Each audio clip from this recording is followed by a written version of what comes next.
I'm Tom Eddington, CEO of FutureShapers, co-founder with John Renesch of our organization, which is focused on bringing more conscious leadership into the world. The way we do that is through a combination of offerings. Partly it's executive peer groups, where we bring together a half dozen leaders on a monthly basis to help them evolve and grow as conscious individuals and conscious leaders. We have a separate offering of one-on-one consciousness coaching.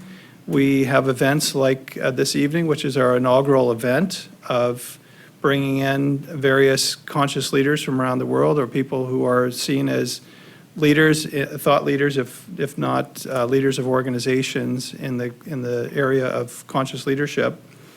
And then we have a variety of other things that we've either developed or are in the process of developing, with the goal of just recognizing that the world today, all of our man-made systems and some of our natural systems are collapsing before our very eyes. And if we don't get more conscious leadership in the world, we're not going to have a world to pass on to our children, our grandchildren, and our great-grandchildren. I'd like to start by thanking the folks here at Gladstone for allowing us to use the space. It's just a marvelous venue for the kinds of conversations we're going to be having over the next year. I would encourage all of you to go to the FutureShapers website and look at the events that we'll be hosting the first Tuesday of each month here at Gladstone Institutes. And sign up. There is the option of signing up for individual events or to sign up for a full 12-month series. And we provided a discount for you, or an incentive to sign up for the full year. Our speaker next month is going to be a gentleman by the name of Sam Chan. Sam is the president of Applied Computer Online Services. It's actually the world's largest B2B online computer business. It's been in existence for over 30 years. He's probably the best kept secret in the Bay Area in terms of the success of his business, but also the way he goes about leading his business as a conscious leader and his spiritual practice and how he brings that into the organization. Some future speakers will include in October, or November rather, is Lynn Twist. Some of you know Lynn and her work with her organization, and if you go to the FutureShapers website, you'll be able to see some of the other speakers that we have lined up. And then I'll turn it over to my business partner, John Renesch. For those of you who don't know John coined the term conscious leadership back in 1989 and has written over a dozen books on the topic of conscious leadership, and has been a real pioneer in this whole arena of conscious leadership, and has been one of the real advocates for bringing more conscious leadership into the world. And John, with that, I'm going to let you introduce Barbara, and thank you all for being here tonight. Mm-hmm. Yeah. Thank you, Tom. Thank you. I've known Barbara for late 70s, early 80s, somewhere in there. We were both very active in World Future Society in the 90s, and we've crossed paths lots when she was living here in the Bay Area. I look at Barbara as the grand matron or matriarch of conscious evolution. She's not as prolific an author, I don't think. You don't have as many books out a lot, but you sure do get around a lot. I have about 8 books. 8 books, okay. Not too bad. Not too bad at all. I hadn't realized you had 8 books. But I know that you're out and amongst the populace a lot, and you're very, very active, and I applaud you for being so active at this time in your life as well. So the main question for this whole series essentially is, what does it take to be a conscious leader in today's world? And by I wrote a piece a while back, a few weeks ago, months ago, about somebody asked me in an interview what the biggest crisis in the world was. And they were thinking I'd say something like global warming or genocide or women's rights. You know, there's lots of things to choose from. But to me, it all came down to leadership, and not just leadership per se, because we spend enormous amounts of money training people to be leaders. The last statistic I have is 2013. Corporate America spent over $16 billion in training people to become leaders. leadership management or leadership development trainings. Less than 4% of the people that expended those monies say it was well spent. And that's year after year after year. It's not just the aberration of it, 2013. So we're spending tons of money to create better leaders, recognizing we have a leadership crisis, but we're not getting better leadership. What's wrong with this picture? And what I've contended, and some of us have contended, I'm sure Barbara would agree, is that there hasn't been a transformational element. It can't be taught, leadership can't be taught just from the head. You have to have that personal, gut-wrenching in some cases, transformation or change of self-image, whatever, to be able to stand up when you see things aren't right and take a stand for doing the right thing. That doesn't come from reading out of a book. A lot of us have contributed to the literature of leadership, including myself. But we don't need more literature. We need more chutzpah. We need more guts. We need more of that strong stand that comes with having that personal transformation.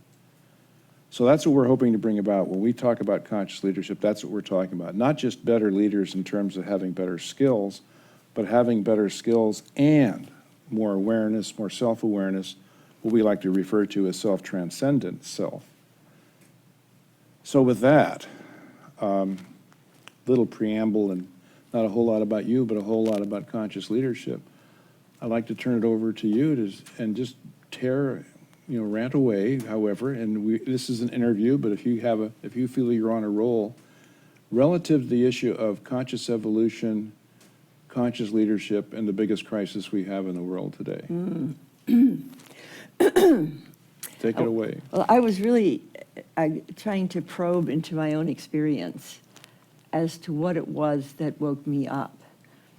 And I believe it's really different for almost every person who gets this.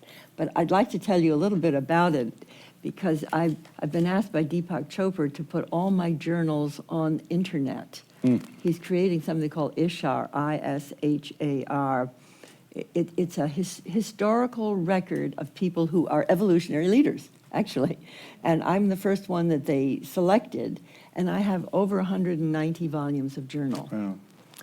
So I would say my magnum opus has been a journal, and starting in 1948 when I was at Bryn Mawr College. And I remember the very first opening of it was, it's Christmas, but I don't feel any of the joy because there's a magnet inside me pulling at me. And it wants to go somewhere, and it's looking for what's magnetized it, and I haven't been able to find it. And I either will find what it is that's magnetized me forward, or I just won't be able to stand life. So it was serious. And it was at Bryn Mawr, and I would say the first thing I really understand about conscious leadership is an internal magnetic pull that is so active in you that if you don't respond to it, the misery is greater than the acting. And that really, really happened to me, and I would say in some respects that's a gift from God. You don't make yourself have that internal magnetism. But since I had it, it also got triggered when the United States dropped the first bombs on Japan. And I was a very happy child, very successful, kind of Jewish, agnostic, militaristic, totally entrepreneurial family. And I thought everything was good. America was good, the military was good, the victory was good, the power was good, it was all good. And then when we dropped the bombs on Japan, I realized, even when I was only 15 years old, that if we continued with this degree of power in the state of consciousness that I could see we were in, particularly the successful people in this consciousness. My father was a toy maker, Louis Marx, and he was a brilliant toy maker, and I was his eldest daughter, and so this was a victory of that kind of leadership. But I knew that if that kind of leadership were to continue with this kind of power, it was a leadership of how to win, how to get better, how to create victories. And I grew up in it. but I got it. It can't be so. So another quality of leadership is sensitivity to where it isn't working. And somehow what happened to me is I got woken up. I have to find the answer to the question, what is the meaning of the new powers of humanity that is good? Now that was a really great question because nobody knew. I got to see President Eisenhower, who was a friend of my father's, and I was in the Oval Office, and I said, Mr. President, I have a question for you. Yes, young lady? I would like to know what you think is the meaning of the military-industrial complex with all the power and science and technology that we're going to have. What's good about it? Where are we going with it? He said, I have no idea. So I thought, well, we better find out. So here's another thing about leadership. I personally thought I should find out. And I certainly thought it was in a book somewhere. It never occurred to me that nobody knew. Because the powers were so new. And of course, that was just the atomic, but then you go nuclear, biotech, nanotech, artificial intelligence, quantum computing, you start adding up the new powers, which I certainly didn't see all that, but I could foresee it. We're powers of gods. These are powers we used to attribute to gods. So my leadership started with a burning question of faith and hope that all this great power was for something. So that lit up the magnet inside me, is that if the power that humanity has been given through its genius, and mainly its science and technology genius, that if we knew where to go with it, we could make the most marvelous world.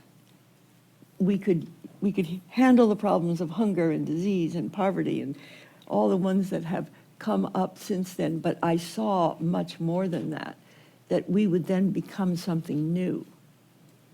Because if you think about it even now, if the new powers that we do have were to be used in love and creativity, you're right at the threshold of a new species. You're right at the threshold of a species that can restore the earth, free the people from deficiency needs, and can begin to explore the vast regions of outer space and inner space. And I'm jumping way ahead of the story as I began to see that the meaning of our new power is the emergence of a co-creative humanity, and that Mother Earth was giving birth to a new species.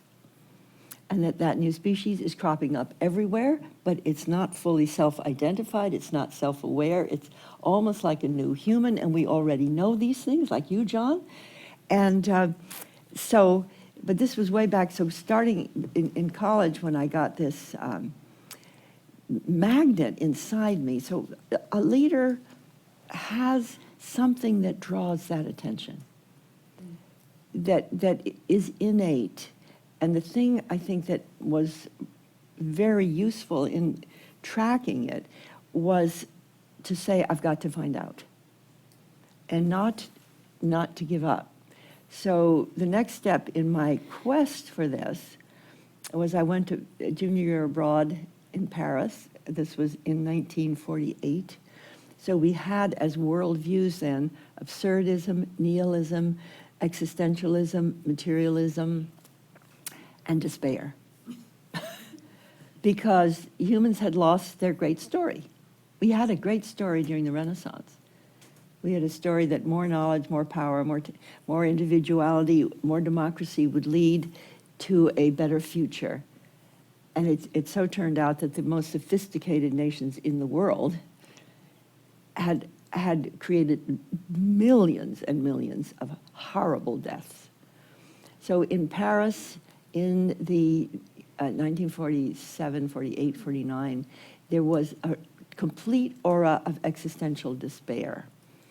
And I remember, see, this is my journey of trying to be a leader. Well, then I thought I better be a good existentialist.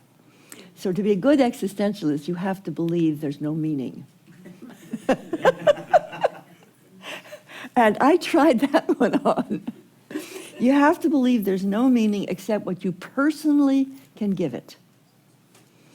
So I had the Gauloise, the beret, the cigarette, and I was going to the cafes trying to get near Jean-Paul Sartre or Camus or somebody who was more existential and more meaningless than I could imagine being. But I was trying to go the whole way with meaninglessness.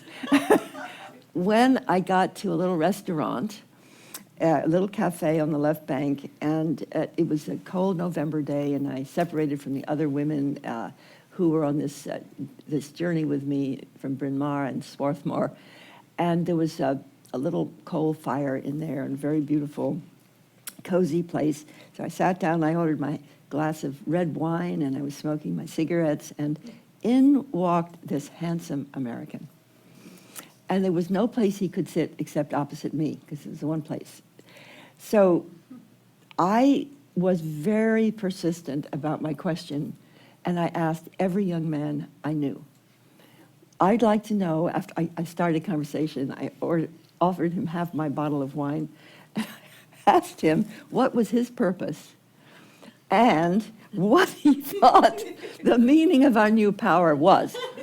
Now, I just want to say, as a characteristic of a leader, you don't give up. You act really obnoxious about your question. Well, my question, so I asked this question of this young man, and he looked me straight in the face. He said, I'm an artist, and I'm seeking a new image of humans commensurate with our power to shape the future. Wow. I could immediately, the flash came through, I'm going to marry you. Actually, I did. I did, because it was exactly the response to exactly the question. So this is a quality of leadership. There's probably an internal drive towards something that is unique to you, because leaders have a uniqueness as to what it is they're responding to. That's why it's hard to categorize them. So in my case, it was this question. So Earl then described very brilliantly that when a culture loses its story, it loses its greatness. And very often we don't realize how important the story, the context of our culture is. But he pointed out, for example, that in the Homeric days, when they believed in these great legends, they had 5th century Greece. But when they became cynical, that age of greatness was ended. Same was true in the Christian era, when the great cathedrals, the great Madonnas, the enormous power of that story, but when it was no longer fully believed, that culture went into the Renaissance culture, which was a great culture. And it was a handful of people started a new worldview, which was, they went back to the Greeks, they saw the power of the person, the power of intellect, the power of understanding, and out of that came science, democracy, industry, huge success, the atomic bomb, and the destruction of the story. And Earl went through this with me, and it was really true. There was no story of progress. Now, this is a thing that I think is important about leaders that is not usually mentioned. A culture needs some sense of greatness or purpose beyond just the personal in order for people to have a context for their own greatness. It's not just success in a particular field. It's if my success means something towards something greater than just my own self, whatever that is. And so when Earl went through this, I recognized something that I would say is important for every leader, that this was a person who had internally the same impulse toward the same goal that I had, and I knew my question was hard to answer because I had asked it a lot. And I knew that the idea of an artist being able to create an image commensurate with all our power to shape the future is probably the way it would have to be. It wasn't going to come from somewhere else, or it certainly wasn't at that time. So we got married. And I tell you just a funny story is the lady I was with, Madame Mercier in Neuilly, I was living, I went back home that day and I said, I have met this most wonderful man. I'm going to marry him. His name is Earl Hubbard. And she said, where did you meet him, dear? I said, it was in this restaurant in this cafe. Well, in France, you do not meet somebody in a cafe and say you're going to marry him. It's just out of the question. So she called my father, and she said, your daughter met this man, I have no idea who he is, in this cafe, and she's going to marry him. So my father came over with General Rosie O'Donnell to protect his daughter, but that's a long story, and of course it didn't work because I did marry Earl. And the first part of my married life, because he was an artist, he didn't want to be in New York, so we got isolated. And I would say it was extremely hard, because he was painting with a view to finding a new image, and I was having babies. 1, 2, 3, and 4. And I loved my children, I loved my husband, but there was no glimmer of a new story. We didn't know what it was. The paintings that he was doing people didn't respond to them. I felt isolated, and at one point I got super depressed. And this was when I was pregnant with the 5th child. I was depressed. I felt I could hear my own voice in my ears, and I didn't know what to do. But here was something I think is a leadership quality. This was the age of Betty Friedan when she was interviewing educated women. And many, many of the educated women she interviewed in the late 50s were depressed. And when I read that book, she really identified it. They had lost identity beyond wife and mother. And so I had no identity. I was a full-time mom, a full-time wife, a lover, an editor of my husband. But I didn't have identity. And so that started me on the path. And I would say the next step to becoming a leader was Abraham Maslow. When I read Toward a Psychology of Being, and he identified at that time, for the very first time, wellness rather than sickness. He identified self-actualizing people, as you all know. And the trait that all self-actualizing people had in common, which I would say is a trait of leadership that I discovered through him, here is the trait. Every self-actualizing person that he studied had one trait in common: self-rewarding work that they found intrinsically self-rewarding and of service. In other words, really deep vocation. And when he wrote that, and I began to recognize that what was missing in me was self-rewarding work. I mean, I did love my children. I was a very good mother. I was a good housekeeper. I learned to cook, but it wasn't my self-rewarding work. And the difference between just doing things, even good things and nice things and kind things, and self-rewarding means that when you do it, you're activating inside yourself a unique quality of genius, if you want to say that, a unique quality of creativity that once it is activated in you is so pleasurable that you're paid up. Like, how much do you suppose, how am I being paid up by this talk? You know what it is? It's self-rewarding. Why is this self-rewarding to me? Well, I'll tell you as I go on this. So I realized with Maslow, I don't know what my own self-rewarding work is, but I had a clue. I had to look for it. So I will put that as a quality for anyone who becomes a genuine leader, is they find that innate, unique creativity that is lodged within them, that when they do it, it feels they're rewarded and it's of service. It can't be completely selfish. So Maslow had some hints about how to find this, and he said you have to be bold and you have to follow what attracts you.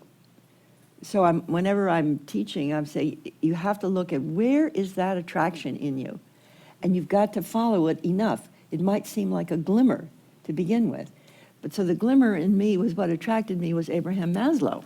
So I decided to invite him to lunch And I was bold. Like a good leader.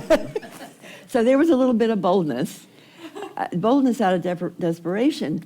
But I really worked on a very good letter, and I had a friend, Lady Malcolm Douglas Hamilton, and we wrote a letter with a lot of famous people on it. But I wrote a letter to say I wanted to take him to lunch. And he amazed me by saying yes. So he came to lunch, and the interesting thing about him was he was beleaguered at Brandeis because it was against the ethics of psychiatry to be studying wellness. You should be studying illness or rats in a maze, but you should not be wasting your time with wellness. And they were denying him his sort of credibility. And I told him of my plight and how I felt there was something great coming.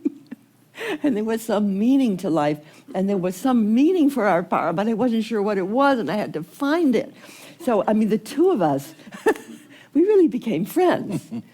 And he said, when he was dying of a heart attack, he sent me a little steno green pad paper, and it said, "Barbara, you represent life. Do not let the bastard get you down." And so Maslow and I became allies. And what he said, the next time we had lunch once again, and he said, "I have a gift for you."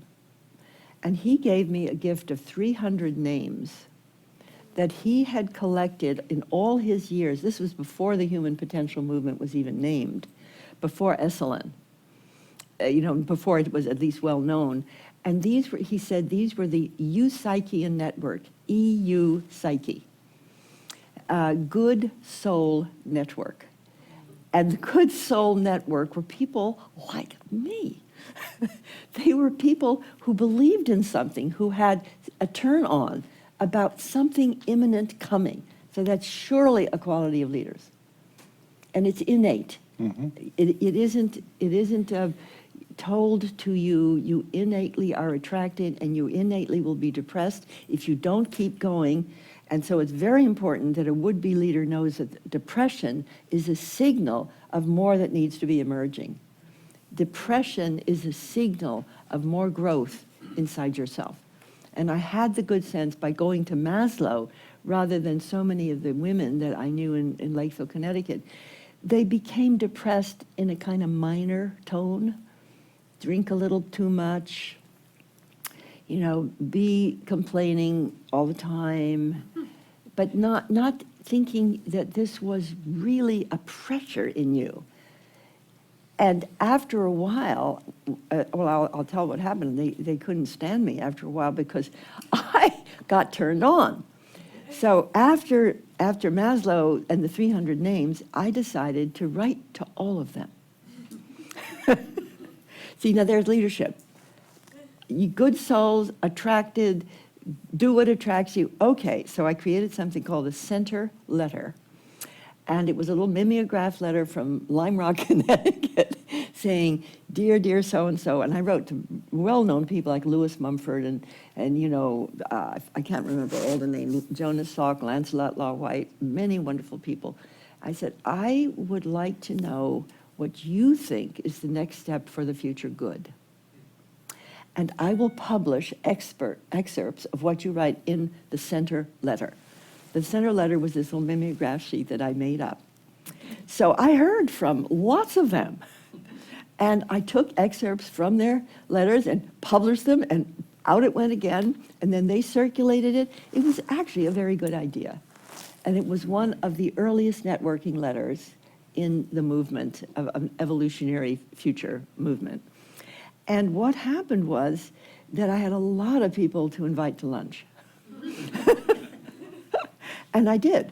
And I would go to New York, and we'd have different meetings, and my life started to really change. So it picked up, but I still didn't have vocation. But I was in the vicinity of vocation by finding what attracted me. So then here was the next step in becoming a leader. If I can use my own experience to say what worked, is somebody saw me for real. Maslow was the first, But the one that really changed my life was Jonas Salk. Now, Jonas Salk, I categorize this now in retrospect. There are certain people that I call evolutionaries. An evolutionary person has an innate sense of potential. You're one. You almost can't get it out of your system. No matter what happens, this innate sense of potential. And Jonas was going to do something called the Theater of Man, and I heard about it, and I wrote a letter to Jerry Peel, who was a Scientific American on Jonas's board, of what I thought the Theater of Man should be. I didn't know the Theater of Man, I didn't know Jonas Salk, and I hardly knew Jerry Peel. But I wrote the letter, this is what I think. So there's another thing about leadership, boldness. So what happened was, Jerry Peel showed the letter that I wrote about Jonas's idea of a theater of man, showed it to Jonas. And Jonas said, who wrote this? She said it better than I could. So he called me up. And I remember sitting there in Lakeville, Connecticut with my 5th child nursing. That's a lot of babies. For somebody whose vocation is not motherhood. I mean, I loved my babies, but there's a difference between loving your babies and having a vocation.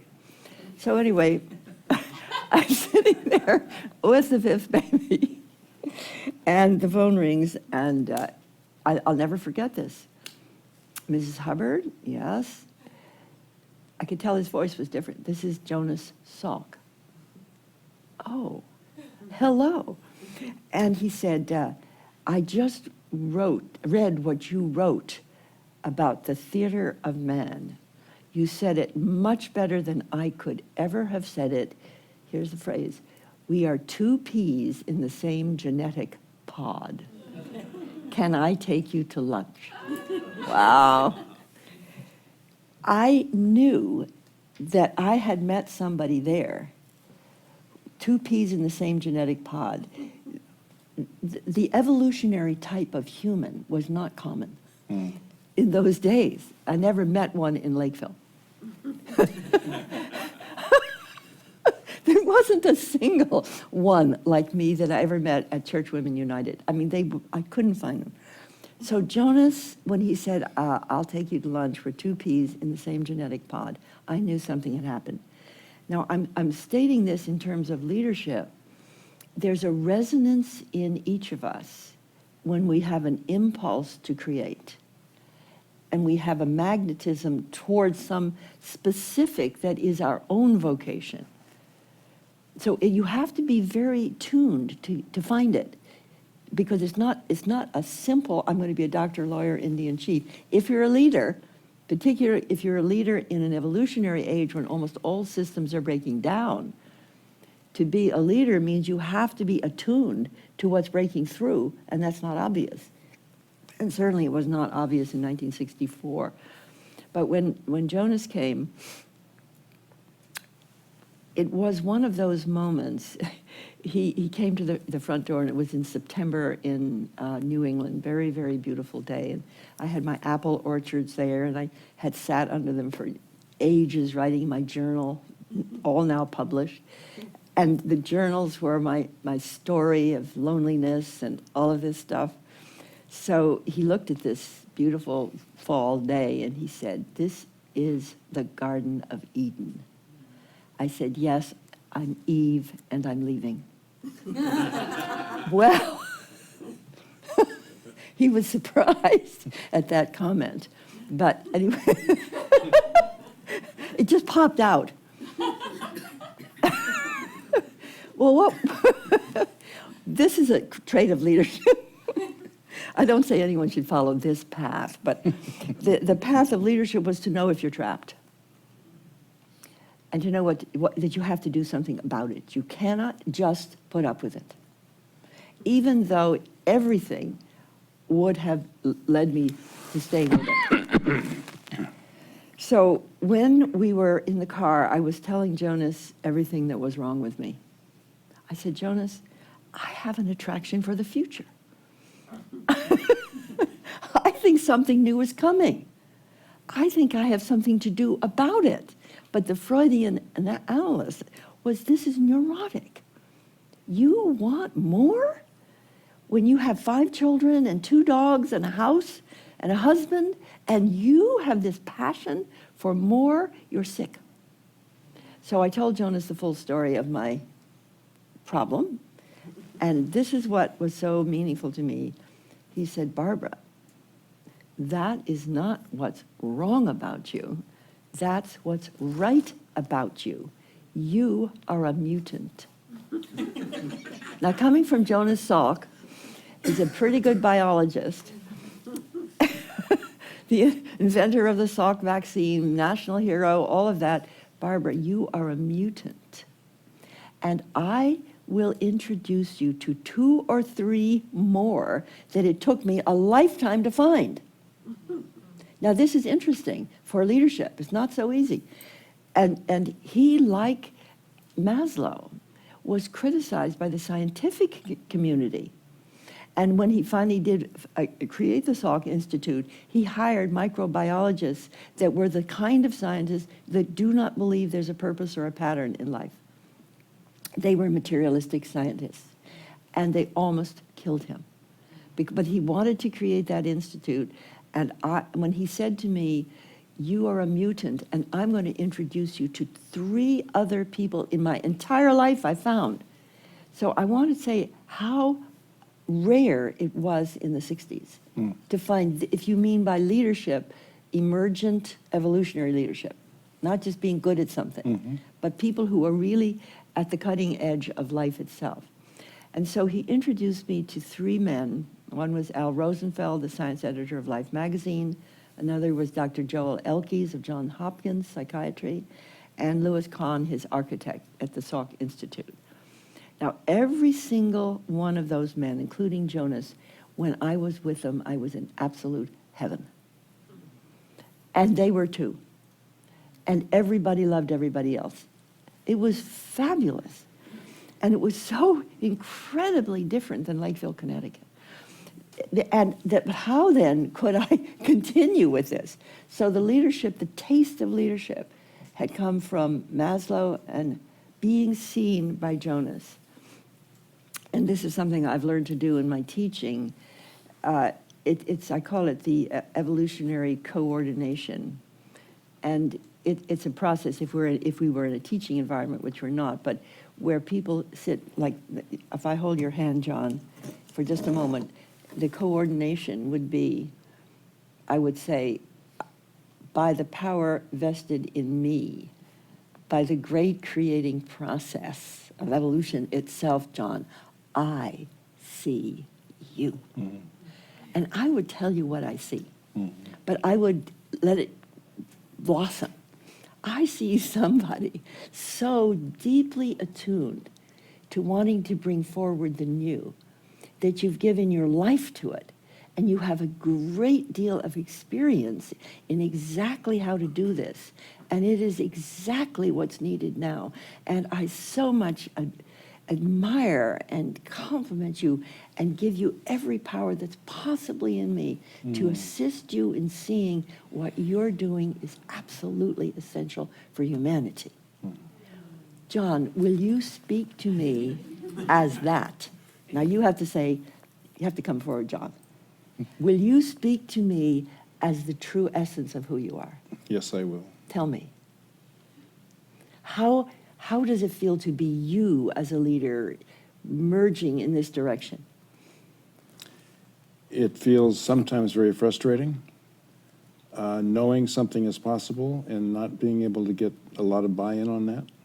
John, when did you first know that you wanted to do that? How did it happen for you?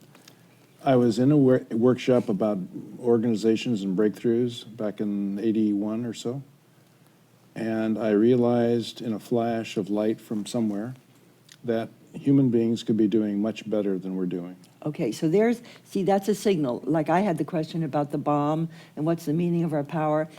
His leadership is he didn't stop that question. He didn't let it go. Perseverance, endurance, so keep on going. Well, that still motivates me. I can see Yeah. that, yeah. So I know we could be doing better. So there's little sidetracks like, why aren't we? But that's a kind of a dead end quest. Right. But just largely knowing we could be doing better, and if that piece of humanity, if that piece of awareness and consciousness in individual people is lit up, is lit on fire, is Yeah. lighted, then we can all start coming more alive and have the kind of future that you and I have envisioned for years and years So and how years. do you know this? How do you know we could have such a better future? I know people who don't think this at all. It's innate. It's what? It's innate. It's innate. Mm-hmm. Okay, so there's a quality of leadership then that is truly innate. Yes. It's a given if you say yes to it. Yeah, it's not a belief, it's not an opinion, Mm-hmm. it's a knowing. Yeah. Yeah. It's an innate knowing. So coordination is I see you. Coordination, I like that. Yeah. And what I realized is that being ordained in a church is one thing, but ordaining each other, that the real source of being able to be a full-scale leader is to be seen. And by me having been seen by Maslow and Jonas, I had something to go on that I think if I had never been seen, I don't know that I could have gotten it. Because they awakened so much. There's a very important quality of leadership. The flow opens up, as it did for me with Maslow and Jonas and then a few others. And suddenly you're so much more.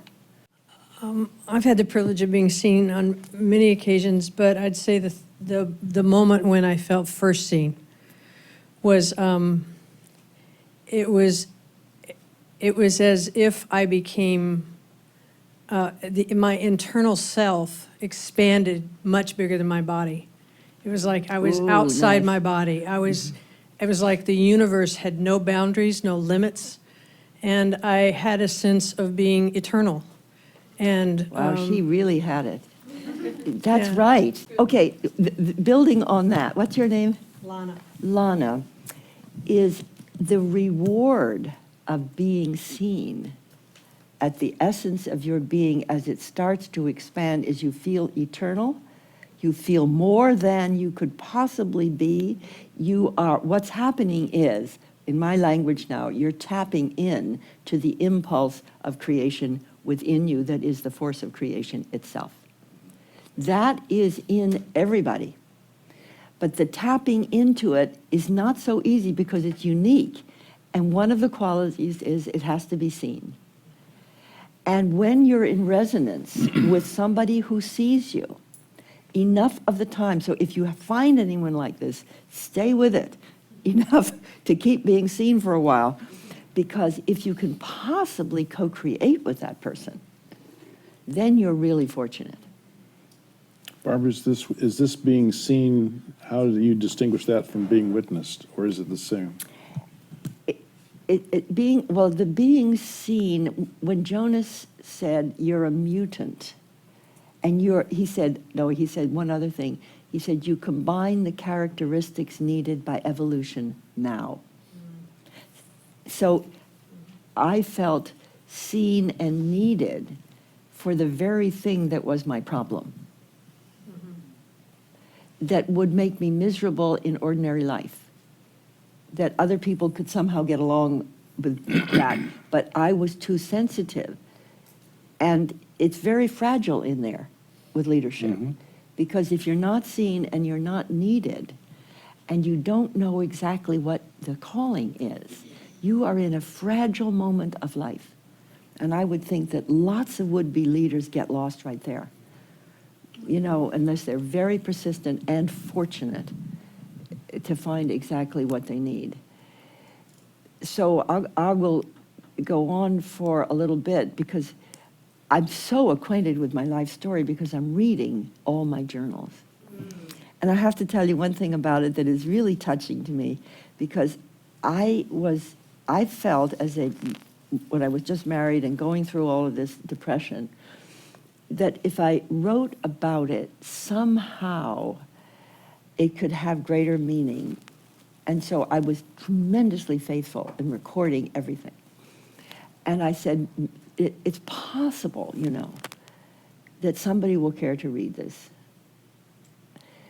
And when Deepak Chopra came to me to say, we're going to put them all on internet, which he wants to call the global library of Alexandria, of people who are evolutionaries and interested in consciousness and cosmology and so forth, and my journals, I thought, isn't that wonderful? That I hope that they will be useful to people who went through what I did. Because as I kept going, my life began to take off in directions that would be impossible for me to have imagined. And now they're all going to be published.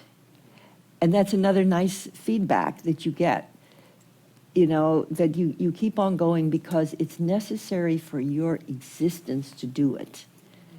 And you hope it's of service. And if it should end up to be of service, it's a double reward, but you do it anyway. That's another thing about leadership. Yep. You know, I can see, John, you're the perfect person because you have these exact qualities and are trying to arouse it up in today's life. So I'm going to jump ahead so we can talk about today. I'll just go for 2 or 3 more really key things for what I think is necessary for the kind of evolutionary leadership that's required, was my reading of Teilhard de Chardin. How many of you are familiar with him? Okay, he's probably the seminal teacher of evolutionary spirituality that we've ever had in the West, and Sri Aurobindo for the East. His book, The Phenomenon of Man, when I read it, I knew what was so. Basically, in the simplest terms, he found God in evolution. He found the impulse of creation in evolution and the law of complexity consciousness, you can see from single cell to multicell to animal to human, all the way on up. That law of complexity consciousness, as systems become more complex, they jump in consciousness, freedom, and love, or synergistic order. This is a multi-billion-year trend, and he foresaw in the 50s that the next stage of it was going to be when the noosphere, the thinking layer of Earth, N-O-O-S sphere, would get its collective eyes. Now just think about it now, because we have the new media, the planet's grown a nervous system. I read in the paper yesterday that 1 billion people went onto Facebook in one day. 1/7 of the human population, one day on Facebook. Now, what is that, folks? Well, I want to tell you what I think it is. Teilhard said, there's going to come a time when this global brain, media, internet is going to be so filled with information and connectivity that it will be like the nervous system of a newborn baby. At first, the baby doesn't know it's been born. And then one more degree of connectedness, and it's there. So he was imagining the noosphere getting its collective eyes. And as a Jesuit, he described the result as the Christification of the earth, or love. Massive expression of love on a planetary scale when the noosphere was to get its collective eyes. So I'm reading along this, and when I read it, I knew my job was to help the noosphere get its collective eyes. Because I could see that the meaning of all our new power and all the creativity that we have could either destroy us and life support system on Earth, or, if connected in love and creativity, would be the next stage of human evolution. And there was something that about Teilhard de Chardin that it's the first person that I had ever read, and there are very, very few even now, that can give you a vision of the feeling and the experience of a massive awakening of love and creativity that is in store for the human species if the noosphere gets its collective eyes before we collapse. And he wrote it before we were aware of the environmental conditions. And so once I got that, here was what happened. I realized that there was a new identity for me and for all of us. And the identity is that each one of us is the universe in person. That every atom, molecule, cell, brain, mammalian, reptilian, early human, neocortex, the whole thing is a resume of the entire story of creation. And if you take, I have an evolutionary spiral, and if you think of the core of that spiral going through it into your heart, that core of that spiral is the impulse of creation as your desire to lead. There. As your desire to express with all your passion and love the impulse of evolution that is uniquely yours to do. And I was fortunate to receive enough of that through reading Teilhard de Chardin, followed by Sri Aurobindo in The Life Divine, followed by Buckminster Fuller in Spaceship Earth, where we have the resources, technology, and know-how to make the system work. I got completely turned on. And of course, I had no idea what to do with all of this yet, but I was exuberant. And I began to, I joined the World Future Society. I began to study and write and meet people and have all these center letter people, and I became part of a movement. And then I did something in 1984. This was a real leadership act. I decided, with Buckminster Fuller's urging, to run to be selected as the vice presidential nominee on the Democratic ticket. In 1984, the year of the woman, and he said it's time for the women to bring positive options for the future into the political arena. And I was doing it as a storyteller. I did not do it because I thought I would be vice president, but I had to get nominated to make a speech before the Democratic National Convention to call for a peace room as sophisticated as a war room. And a war room tracks every enemy and how to destroy them. A peace room tracks innovation, creativity, solutions, and communicates it on a weekly basis by the Vice President of the United States. That's a damn good idea. It really is. So I went around this, I asked my friends to have parties for me. I went all over the country having parties to run for vice president. People formed these wonderful groups. If I had been a good organizer, we would have had a political movement for Positive Future. I had 90 Positive Future centers. They were extremely successful. And we had July 28th, 1984, 200 delegates. I was told I'd be lucky to get one delegate if she were my mother. And I just want to say that this is a quality of leadership. Because I knew that I had to do something for the noosphere to get its collectivized, and I couldn't think of what. So running for vice president was a thought. I'm not saying it was even a good thought, but I did it. And what happened was this is something to learn about leadership, is if you're totally dedicated to it and it's in the right direction, and you set out upon it, you have no idea what can happen, no matter how impossible it looks. And in this case, it was completely impossible. And we didn't have passes to the floor, we couldn't get in. I mean, but I won't tell you all that. There was this big sign of all the delegates, and we had no delegates, nothing. And so I was, the governor's wife from Colorado let me in. And I had my first caucus, 5:30 a.m., South Dakota. 30 seconds you have, Barbara. And I swear to God, I said, I'm running for vice president of the United States to propose we find out what's working in America. And if you nominate me so I can make a speech or make the Democratic Party call for this, I'll give my votes to Geraldine Ferraro. And they signed up. And in 2 days, I had over 200 delegates, and I was the other woman whose name was placed in nomination for vice president. And when I was led up to the platform to make the speech that was completely impossible, that I had envisioned in small groups like this all over the country, the guard whispered in my ear, when I was about to make the speech, and you can see it on YouTube if you're interested. 1984, Barbara Marx Hubbard, Democratic National Convention. My children are listening to this speech. They like it. Anyway.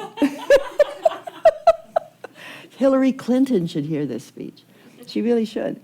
But in any case, the guard whispered into my ear, "Now, honey, they won't pay any attention to you. They never do. You're saying this for the universe." Wow. So this is another quality of leadership.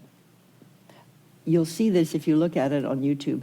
I look completely authoritative and self-possessed. And it was true that if you looked at the Democratic, the Republican, the Democratic people were not paying the slightest attention to me. They had all these funny hats on and they were doing silly things.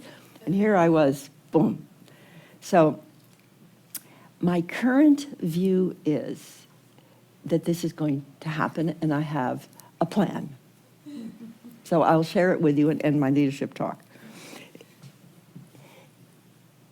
I realized in studying Ilya Prigogine and his philosophy of dissipative structures, for which he won the Nobel Prize, the question is, how does nature get from entropy to syntropy, from disorder to order, a more complex order, for billions of years? When entropy tends to increase, how come entropy is the field out of which higher order has been developed for all these billions of years?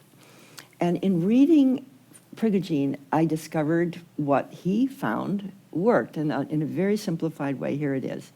When a system becomes dysfunctional, so you could use our own system as an example, Oh, it uses more and more of its attention in handling its own dysfunctionalities. Yes? More prisons, more military, more military that deal with ISIS, more of this and more of that. Meanwhile, while the system is becoming dysfunctional, innovations are cropping up everywhere, in health, education, economics, everywhere. Creative solutions, but they're not known, they're not media, they're not in government, they're not fully recognized, even though they're everywhere. And so what happens in the structure of nature itself, the internal working of evolution to create higher order, is those innovations at a certain point interact in a nonlinear, exponential interaction of innovating elements, and the system jumps to its own self-transcendence. Billions of years. I said, our culture is exactly like that. We're very dysfunctional. We're using more and more energy to handle dysfunction and hundreds of billions of dollars on military's expenses and so forth, while innovations are everywhere. And when I discovered this, I used it in my vice presidential campaign. I used it for developing syncons, for synergistic convergence. But now I've been really moved by a huge wave of potential leadership. Mm-hmm. And this is the first place I really have it. I did it first in Chicago, and now I will do it here. The idea is, first of all, to recognize that in every field, every function, every culture throughout the world, there are projects there that are working. There are innovative and creative solutions everywhere. They're not connected, they're not known, and they're not seen as a whole because we don't have the nonlinear connectivity of the separate parts. Therefore, we are initiating a program called 2020, Connecting Co-Creators in a Planetary Awakening in Love in Time to make the shift from devolution to evolution. Connecting co-creators worldwide in a planetary awakening in love in time to shift the system from devolution to evolution. The faith here is there are enough of us over this whole earth. If we had even the beginning of an internet site that connects us and shows what culture we come from, where we're coming, but starts helping matching resources and needs and people who need each other, you would have an awakening of planetary creativity. that would be actually fill your heart with joy. It would be a call for leadership from the entire world, and let us have a way of visualizing it and seeing it. And the idea here is that on September 21st, which is International Peace Day 2020, this came from my friend Stephen Dinan, who is the CEO of the Shift Network. I've done a lot of my teaching with Stephen. And he was up visiting Richard Branson, and they had a big group of entrepreneurs that were consulting with Richard Branson. And they wanted to do something on that day, International Peace Day. So I said, Stephen, let's connect the co-creators worldwide in a planetary awakening. Let's have what Mark Gaffney calls a unique self-symphony of the different notes. Make it beautiful, make it... And so Stephen says, let's do that. You see, you can drop ideas in now. There's a lot of energy on the loose. Really, a huge amount of wealth and power on the loose for an idea that could actually shift the system. Even though there are many wonderful projects, none of them disconnected from the others can do it because of the way nature works. And because we humans are in silos all over the the disciplines and the cultures and the religions and so forth, we prevent ourselves from doing what's natural, which is massive connectivity. So here is the plan, is first of all, to develop this proposal clearly. I have partners, I have wonderful colleagues, and I hope that you will be one of them. And then to create a design team to work deeply in the design of this invitation.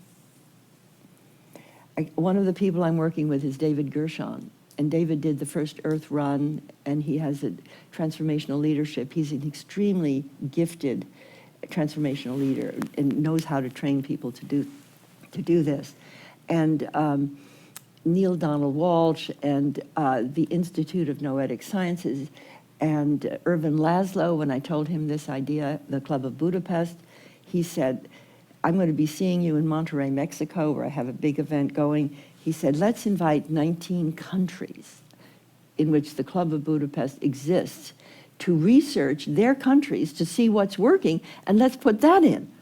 And I began to see that everybody I asked if they would be willing to identify what they think is working, either themselves or their colleagues or their friends, and help us create the first vision of the emerging world within 5 years. And this is the exact 5 years when the destructive forces of entropy and disintegration and planetary breakdown we're very vulnerable. We have a very vulnerable crisis, and crisis precedes transformation. Yeah. We have exactly the degree of crisis we need, because if it's too much of a crisis, you're a failed state, and you can't do any of this. And if you feel solid, you can't do it. So we feel disrupted. We need to be disrupted. So then I want to move to the Bay Area. All right. Because it used to be New York City, you could do these things, but the Bay Area has the people. And this is the first conversation I've had in the Bay Area about this. So there must be this must be very meaningful tonight. and my desire would be to create headquarters for the 2020 Planetary Awakening, and to create a team of colleagues who would like to help design it, work it, raise the funds to do it. And I know the particular thing that I would like to do about it is talk about it. I'm a communicator. So one of the people I met when I mentioned this once before in public in Chicago is a group called Greenheart. And it's a large foundation that does cultural exchanges. They're very sophisticated. And the gentleman who runs it, Emmanuel Kunstman, he said, this is my life purpose, Barbara. So they went to their board in France, and I'm going to talk to them tomorrow on the phone. They said, we would like to undertake being an organizing platform for this to come out of. Now, I'm not sure if that's yet fully viable. I'm not sure if they will be able to do it, but I feel sure they want to do it. And I would like now to ask all of you what you feel about an idea like this. And how would you see it working? And what would you like to contribute toward it for leadership of the world?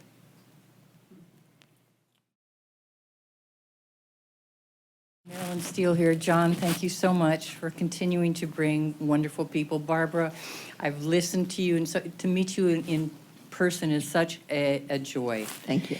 I wanted to develop a story of the psychology of women to kind of get them on the planet. But now I realize that what I found out about how change and transformation happens is really the human story. It's not linear. It's not step by step. It's not stage by stage. And this is how it's so it's the creative process, but it's also a transformational process. And women and so the new story that I've been working on for the whatever 30 years, however it's been, since 77, is the way of the wild feminine, the wild and sacred, which is the connection also Beautiful. to nature.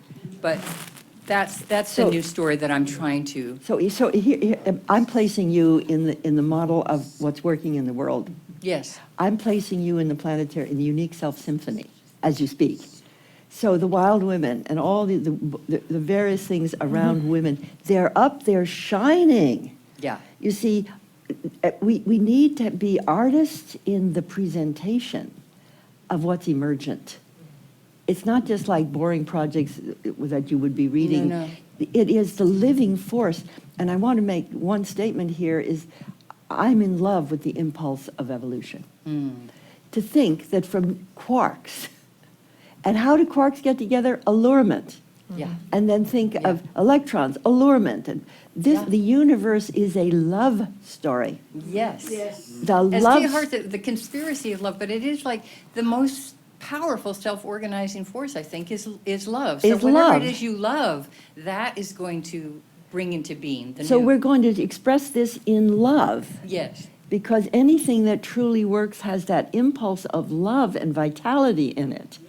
And creativity and love go together. Love Yes. creates. I've coined a new word for this. The word it's two words, eros, love, and telos, high purpose. And the word is telerotic. Ooh, I like it. Is that great? Yes, I Telos like it. and eros. I'm telerotic. I am. I love it, and yes, you are. I'm in love with high purpose. And so when the purpose when your love is juicy, but it's not, it's for the higher purpose. Yes, brings it into being. Great. Thank you so much. Thank you, Marilyn. Thank you, John. Hi, Barbara. I'm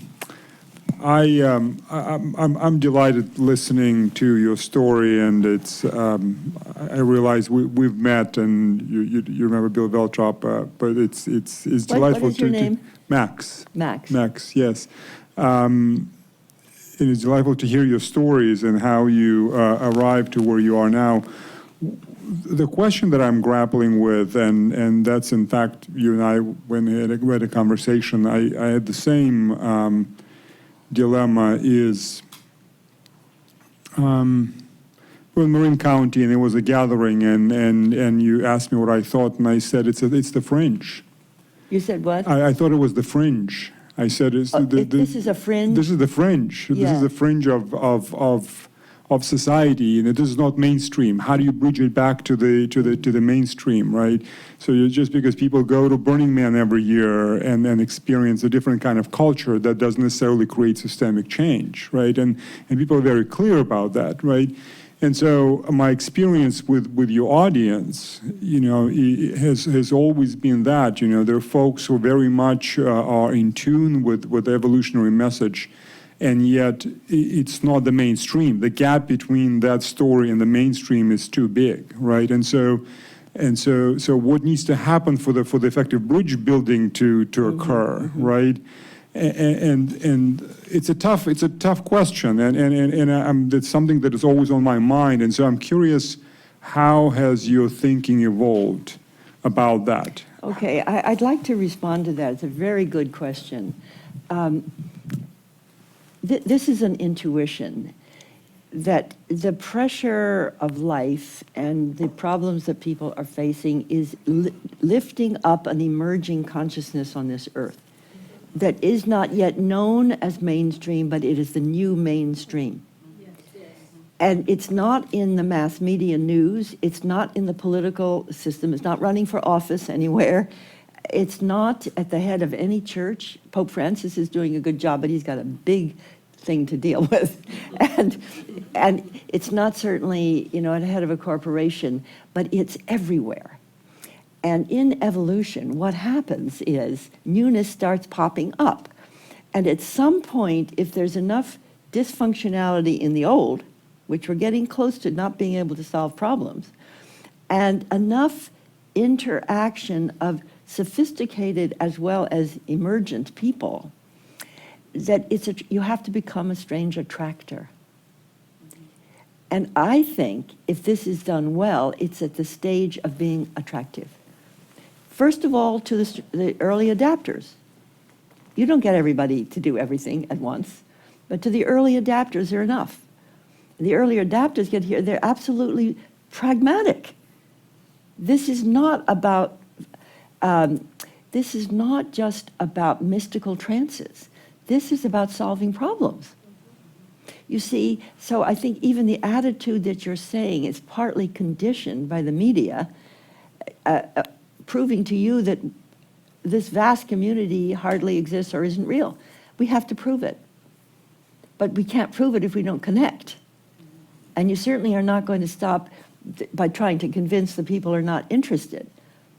But from my experience, people, once you start talking like this, will let you know they have something inside themselves that they also would like to express. So this has to be done in a sophisticated but very artistic, meaningful, and multicultural way. Mm-hmm. I mean, I'm obviously a white woman, so I'm not going to be the voice for everybody, but I'll be a certain voice. But there'll be many voices, many sizes and shapes will come forward. I can assure you of that. They already are. I'd like to tell you this little idea here. If you see the origin of creation over here, and the beginning of the first Big Bang in those first 3 seconds, perfectly attuned to life, really amazingly perfect. And probably my own view is that the ultimate nothing out of which everything came is consciousness.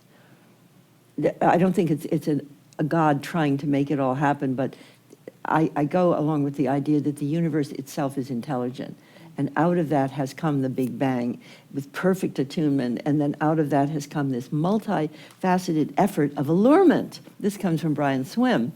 I love the word allurement. That right at the core of the way nature has done this is by attraction.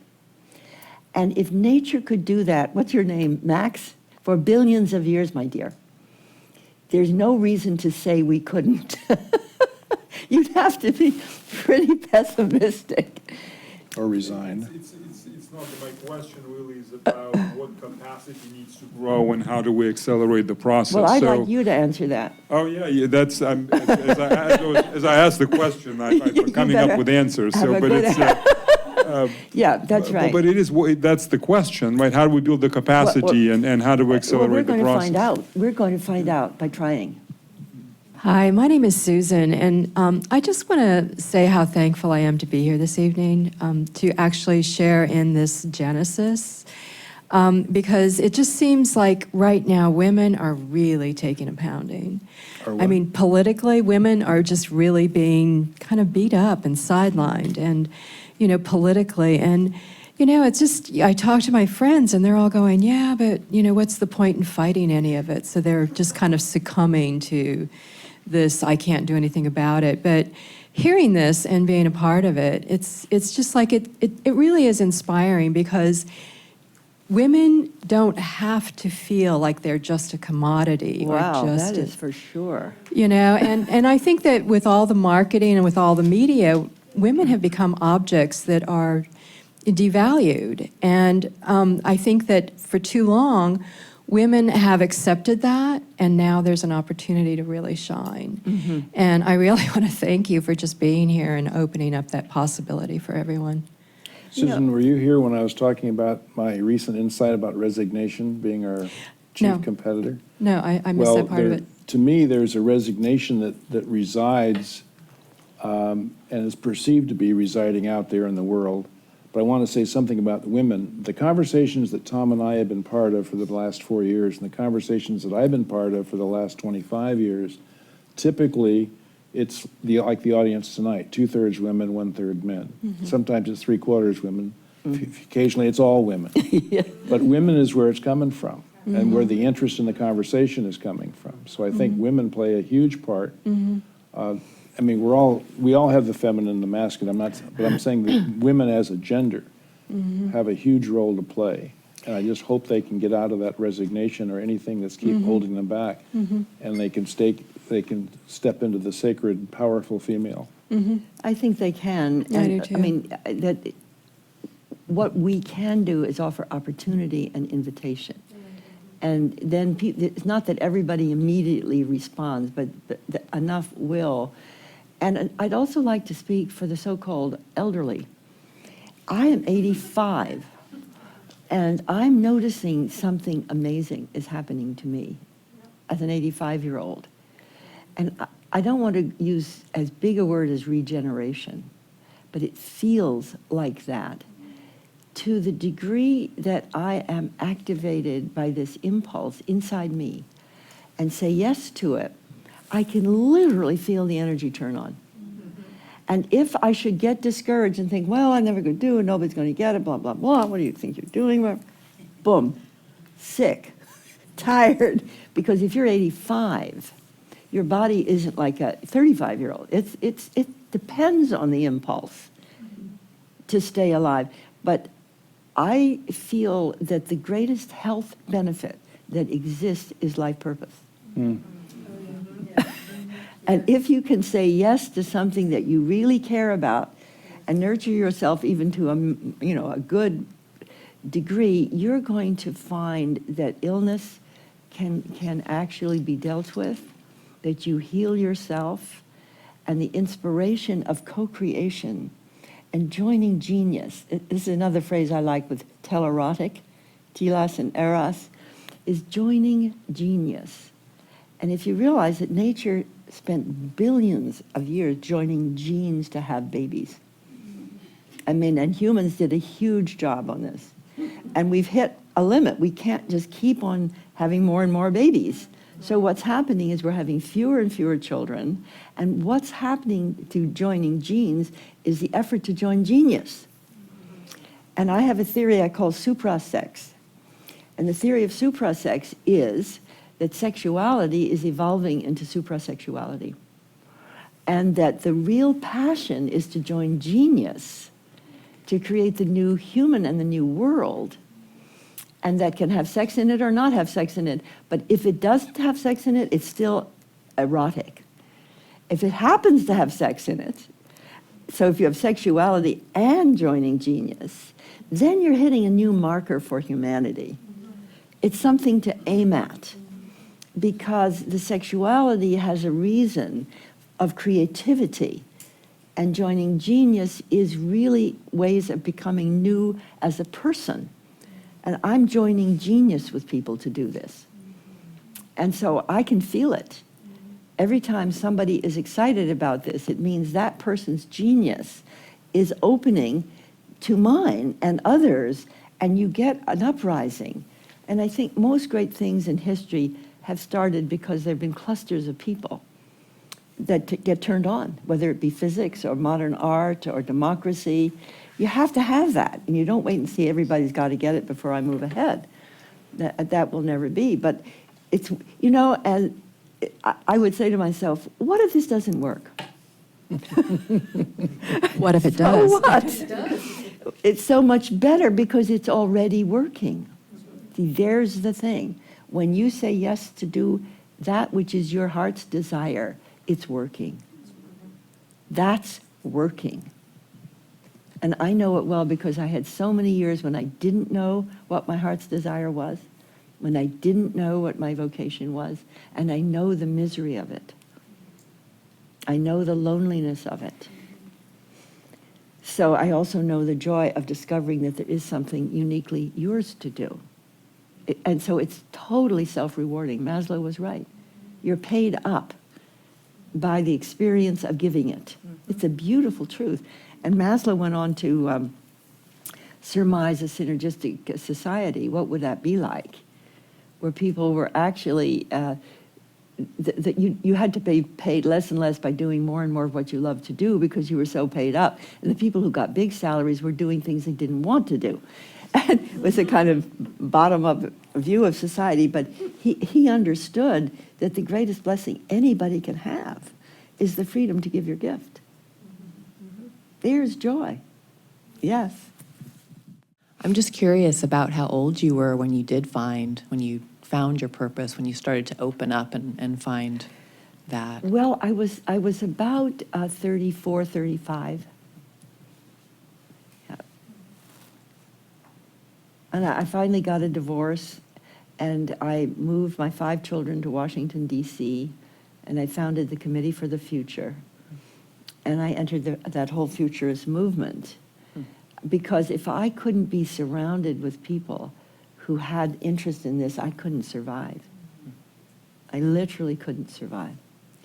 And ever since then, it's just been a continuous process of expanding and opening and finding it's been more. a lot of ups and downs. Okay. It's not just continuous. Yeah. But I would say that the thing that is continuous is the impulse of evolution. I think it's, like falling in love with God. If you fall in love with God, and God is always there, it's not that you don't have ups and downs, but there's something always there. Well, what is always there for me is the creative impulse of evolution within every one of us and within the entire universe. And so I have a biofeedback in myself. Like if I'm on the impulse and one with it expressing, I feel the energy of that impulse. And then when I move off it, I feel stress, and it's a biofeedback signal. So, that means I've not calibrated exactly what I'm meant to do, because if you're a leader and nobody's telling you what to do, that's one thing about being a leader, is you're not being told. Nobody's there to tell you. So how do you know? There's a lot of inner biofeedback that comes. I've been doing a lot of teaching on the Shift Network. I'm starting a course, by the way, with my sister Patricia Ellsberg on this coming Tuesday called Sacred Journey of the Conscious Evolutionary. If anybody is interested in joining us in a very deep, deep dive into all of this, and the people who are on this class will be invited to participate in 2020. So here's a card. If any of you are interested, just email me, and I would be delighted to send you information. And some of you might like to take that course. And if anybody fails to get Barbara's email before you go, or you lose it or something, contact John at FutureShapers.com, and we'll forward everything to Barbara. Barbara, I'd like to ask a question of you. Take the precedent of the power of the pulpit. Have you read Pope Francis's encyclical? Yes. What do you think of it? For those of you that don't know, he came out with an encyclical in May, early May.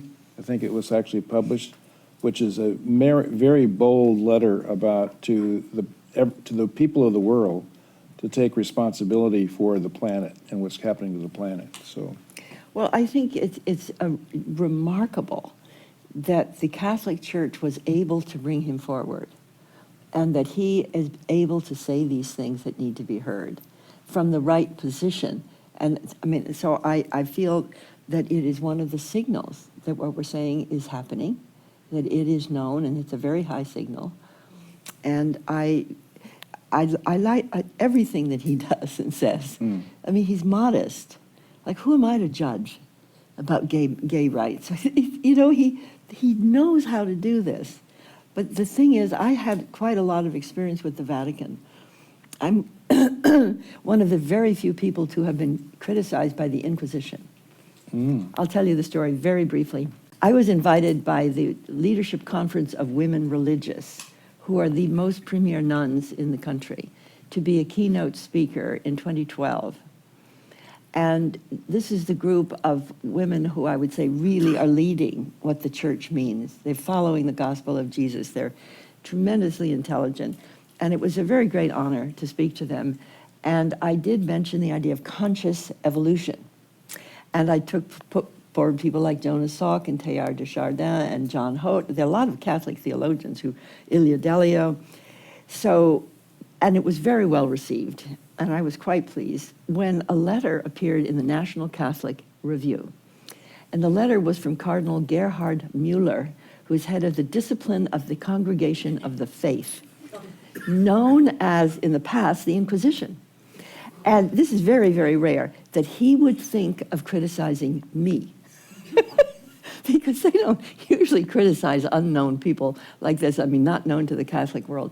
And so the criticism was that the Leadership Conference of Women Religious was inviting speakers like Barbara Marx Hubbard, who is promoting conscious evolution, which undermines the authority of the church and the impotence of God, and was affecting the faith of the sisters. Well, it was totally ridiculous. And, and so I wrote back to Cardinal Müller, thanking him for initiating the dialogue, because what these Catholic sisters are geniuses at is dialoguing. They dialogue till everybody drops out, and then they end up doing what they want to do. So this is what I'm going to do next. I'm coming out with a new book this November. It's called The Evolutionary Testament of Co-Creation. The Promise Will Be Kept. And it is a view of the Gospels, Acts, and Epistles from an evolutionary perspective, making the statement that what Jesus' miracles were, and he said, you will do the works that I do, and greater works than these will you do in the fullness of time. And basically the thought is, we are doing the works that Jesus did, and it is the fullness of time, and we may not be doing it with love, but if we combine love with those capacities, we will all be changed, just like St. Paul said. And I'm saying, God, my God, the whole thing's coming true. So this is a somewhat radical statement that it's all coming true. And I'm speaking as an evolutionary, not as a theologian and not as a scholar. And I understand a lot about the scholarship that has gone into the Jesus seminars, but I read it under the inspiration of experiencing that we were going through a species evolution. And I came upon the New Testament. I won't tell the story, but you can find it. It will be coming out in November, and there's a guidebook, a workbook with it. There's going to be a 7-week course in it for people who want to do it like in Unity churches. But who's going to get a copy is Gerhard Müller. And I'm saying now is the time to take the next step in the dialogue that you You'll never hear from him again. initiated, and then I have to send it to the National Catholic Review and see if they dare open the dialogue, because I sent this letter that Gerhard Müller wrote to Ken Wilber, and that it seems that he's concerned about me, and Ken Wilber wrote back, he ought to be concerned about you, Barbara. Because conscious evolution, the nuns, of course, completely understand it. I mean, just to say what that means, it means we become conscious of evolution, that we are evolution. We have a choice of the direction of evolution, and this is the evolution of humanity in the model of the Christ, to be co-creators with God, for goodness sakes. You mentioned Ilia Delio, Yes. who I just discovered this past year thanks to a nun friend of mine. She's wonderful. And her book, the book I read, which I can't remember the name of, but she incorporates Christianity, Catholicism, and evolution just with such grace. She's Like wonderful. there's no distinction, there's no hard edges at all. No. Yeah, Well, she's going around to the Is a Catholic. theologian at Georgetown? Yeah, she's at Villanova now. Okay. I just wrote to her and sending her the book, and I'm going to do a course on this with different theologians. And Gerhard Müller, I don't know why, it just amuses me that Gerhard Mueller, I did read in one of Pope Francis's statements that one of the last remaining people still there is Gerhard Mueller. So I hope he stays long enough to receive this gift from me. And how I'm looking forward to the next step of the dialogue that he initiated. That's what the nuns would do. So Barbara, we have a few minutes left. Do you have a closing comment? If you were going home tonight with Patricia and you're crossing the bridge over to Oakland, would you say, I wish I'd said that? Is there something that you just wish you'd said tonight? I think that it is my, I would say, gratitude and joy to be able to speak with you as the first people in San Francisco Bay Area to announce this to, and I'm taking this very deeply in my heart. And that whatever your response is, if you should write to me and want to know more, I would be very happy to take this meeting as seminal to the history of humanity. Why not? How do things get to be seminal? Yep. And you never know what it is that the universe has in store for you if you just give your gift and ask others to do the same. That's all. Thank you. Thank you, Barbara. Thank you very much.